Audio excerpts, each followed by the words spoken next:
Hello, friends. This is Dave Hurwitz, executive editor at ClassicsToday.com, here with a wonderful collector's item from the Fuga Libera label. Here it is, the complete orchestral music of César Franck. Isn't that unusual? I mean, we don't usually think of César Franck, first of all, as a composer of a quantity of orchestral music. You know, there are a couple pieces, a couple little symphonic poem-y things, and of course the symphony in D minor and the chasseur maudit, and stuff like that. The symphonic variations, a tiny, tiny handful. Actually, there's 4 discs worth of stuff here, and some of it is quite splendid. Franck was not exactly a child prodigy, who's probably, I would call him a quodigy, a quasi-prodigy, a quodigy. He was very talented. He really was extraordinarily talented. He had this horrible father who was pushing him into a career in music to, make a fast buck. Eventually, he escaped and became the composer we all know and love. He was far more prolific than people realize. There's a lot of keyboard music, organ music, harmonium music, stuff that nobody plays, basically. But you would be surprised just how high the quality of this stuff is and how interesting and diverse it is. So let's see what it is. All 4 discs. Now, this set features the Orchestral Philharmonic Royale de Liège, the Liège Orchestra, which is a fine group under a variety of conductors. And we'll talk about who they are. But you get a very nice booklet, really nice booklet, full of good stuff. And then the 4 discs, which look, let me just show you, they look like that, which is, normal and disc-like. And let me see here. His calligraphy was extremely neat, by the way. His scores are all very tidy. He's a very, very tidy guy. So, there we are. Let's just go. Okay.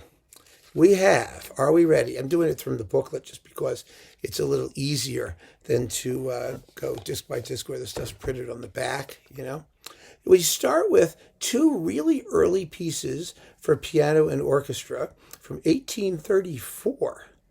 Wow. Do you know what that means? 1834? Figure it out. He was born in 1822. So in 1834, he was 12. That is a quodigy. Had he been Mozart, he would have written him, or Mendelssohn, when he was 6. So he would have been a real prodigy. As it was, he was a quasi-prodigy. You get 2 variations brillantes on an original theme. Brilliant variations on an original theme. I mean, this is a big piece, 14 minutes long. And there's another one, brilliant variations on the favorite rondo from Gustave III by Daniel François Esprit Aubert. Gustave III is, Un ballo in Mascara. It's the same plot that Verdi originally did, but it was an Aubert opera first. And of course, in those days, it was quite common to take famous tunes from operas and make orchestral pieces and variations and things on them. But then we get his Deuxième Grand Concerto. Yeah, it's really good. I mean, it's really a good piece. It has a really catchy finale. Unbelievably catchy. It goes da-da-dum, ba-da-da, da-da-dum, ba-da-da-ba-ba, ba-da-dum, ba-da-da-ba-ba, da-da-dum, ba-da-da-ba-ba. The only weird thing about it is that when it's over, the piano stops. It does its, flashy thing. And there's a coda for orchestra only, which is quite peculiar. But he wrote it in 1836. So he was 14. And it's a big concerto, and it's his second one, apparently, or it was called number 2. No one's ever found number 1. No one knows what happened with number 1. Some people think his dad may have told him, call it number 2, because that way, even though you're 14, they'll figure you wrote another one. I mean, that was the kind of guy Papa Franck was, and it explains a lot. But in any case, the soloist is Florian Noack. And the conductor of the Liège Philharmonic is Pierre Bleuse, and it's just really beautiful. But the real kicker on disc 1 is a symphonic poem. Believe it or not, a symphonic poem composed in 1846. I mean, we've jumped ahead 10 years, but still, he was still 24, he was still young, called, believe it or not, Ce qu'on entend sur la montagne. What one hears on the mountaintop. That's after a poem by Victor Hugo. Now, do you recognize that title?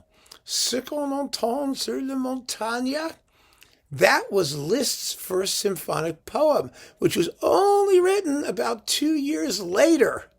So Franck actually invented the symphonic poem. I mean, I'm not kidding. He really did. And not only did he invent the symphonic poem in 1846, but he invented the same symphonic poem that Liszt was going to do later. So it's fascinating to compare the two. I remember when this came out as a single disc, and I looked at it and I said, oh gosh, there's got to be a mistake. But no, it's not a mistake. It's an actual symphonic poem, and it's a lovely symphonic poem. It's 24 minutes long. It's a big, long symphonic poem. It's as long, basically, as Liszt's Ce qu'on entend sur la montagne. And I want to play you just a little bit of it because it's really quite lovely. I'm going to play you a part which is full of rhetorical emphasis. I wouldn't necessarily say it's the best part of it, but it tells you that Franck is after loftier things in this symphonic poem. And it's just great fun. So let's just listen to a minute or so of Ce qu'on entend sur la montagne, the symphonic poem of the young César Franck.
Isn't that fun? I mean, it's very precocious. It really is. And it's a real find. I mean, who knew? Who knew that he wrote this thing at this young age? I mean, it was never performed, I don't think, in his lifetime. And it's terrific. It's really fun. So that's disc one. Disc two gives you the morceau symphonique from Redemption. Now, this is an interlude between the two parts of what's essentially a choral or vocal work. And the two interludes, there's two versions, and they're completely different pieces, entirely different pieces. One is sort of slow and solemn, and one is quite a bit zippier. But apparently the zippy one threw the orchestra off when it was first performed, so Franck wrote another one. So you have two completely different pieces. And again, we only know the later one. No one plays the earlier one. So that's essentially a premiere, and it's a big piece too. It's a 12-minute long, hunk of music from 1872. Then we get Les Éolides, the symphonic poem, and these are all, the Redemption things are conducted by Gergely Madaras, or I don't know, whatever his name is, and Hervé Niquet, and finally we get Les Éolides conducted by François Xavier Roth. And we all know who he is. This is before he attacked Les Siècles. Actually, he had his moments as a conductor. He's not a terrible conductor until he started with his period nonsense. So it's good to have him. And then we get, let's see, what's this one? The rest of CD2 is the ballet, L'hiver of the winter and spring. Ballet de l'hiver et du printemps from the opera Hulda. Now, I just did a talk about the opera Hulda because the complete one is done on Naxos. And this is a ballet that has some choral parts, and they're not in this version, thank God, frankly, because they don't really add anything. It's very, very attractive music. It's lovely music. So this is conducted by Christian Arming. And then we get the Chasseur Maudit, once again with François Xavier Roth.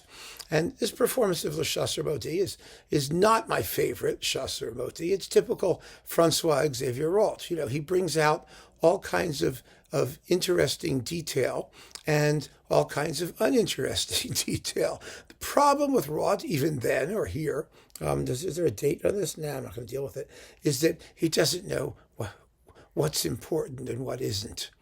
Sometimes. But with all that, he begins with the horns like off stage and he does some things. But I have to say, it's an exciting performance. It's a very exciting performance. And that's what really matters. Even if there are some strange buried lines and things popping up and some odd little accents here and there, it's really, really an exciting performance. And it's such a great work. Oh, God, I sort of collect Chasseur Maudits, and I've got 10 billion of them. So I've heard them all. And, you know, it's a tough piece to bring off successfully. And Roth is pretty successful, more successful than most, I have to say. Then on disc 3, we get Les Djinns, the symphonic poem for piano and orchestra, with Cédric Tiberghien on the piano, tinkling the ivories, which is quite lovely. And again, Roth is the conductor, and the symphonic variations, also with Tiberghien and Roth. And Sichet, oh, the whole thing. All of Sichet with singy people and that kind of stuff. And that's conducted by Gergely Madaras. And then we have on CD4, very interesting, the Prelude, Chorale, and Fugue, orchestrated by Pierre Ney. This is a very sensitive orchestration of an out-and-out masterpiece. It's a wonderful arrangement. It ought to be a repertoire piece. It's really good to hear that. And that's conducted by Pierre Bleuse. And I hope I'm saying that right. Is it Blues? Yeah, it's Blues. That's it. And then finally, we get the symphony, and a really good performance of the symphony, too. A no-slouch, exciting, sensitive performance of the symphony, conducted by Christian Arming. And that, my friends, is 4 discs of César Franck's complete orchestral music. There are some real surprises. None of it falls below a certain level of quality. I mean, you know, the 2 early variation sets, you know, they're there to show off the pianist, and that's what they do. And, you know, the early concerto, but it's all surprisingly good music. It really is. And Franck, he had a personality from the very beginning. He really, really did. So this is a very, very interesting and useful set to have gathered together all in one spot. And if you don't have it, if you like César Franck, you're going to want this, even if you have the tone poems, you know, the ones we know, because of the rarities and because the performances are very good all by themselves. They're just worth having. Again, it's on Fuga Libera, and it was a project of the Orchestral Philharmonic Royal de Liège. A wonderful, wonderful set. Very unexpected and nicely packaged and beautifully presented, and you really owe it to yourself to give it a shot. So keep on listening, my friends. Thank you so much for joining me. Take care.